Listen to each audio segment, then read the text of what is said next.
How you can fix your Instagram story music not working. Hey guys, in this quick tutorial I'm going to show you that how you can fix your Instagram story music is not working.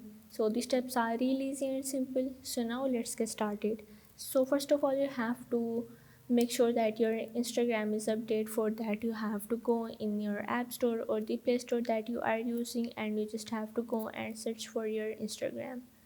Now you have to click on it and make sure that you update your Instagram with time to time. And after that you just have to go back and you have to go in your phone settings. From here you have to go in the general.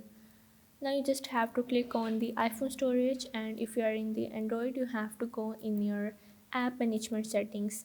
And after that you just have to scroll down, and as you can see that here is the option of the Instagram. You just have to click on it, and from here you have to clear the cache of your Instagram, and from here you can also offload the app, and you just have to go back and click on your Instagram. Now you just have to go in your story, and here you have to click on your story mode. Now you have to put it in your story anything that you want to add, like any of the picture or the video that you want to add. And from here you just have to go in the top right corner, and as you can see that here is the option of the music. You have to click on it. Now from here you are able to fix the Instagram story music not working. So if this video helped you out, make sure to like and subscribe the channel, and see you in the next video.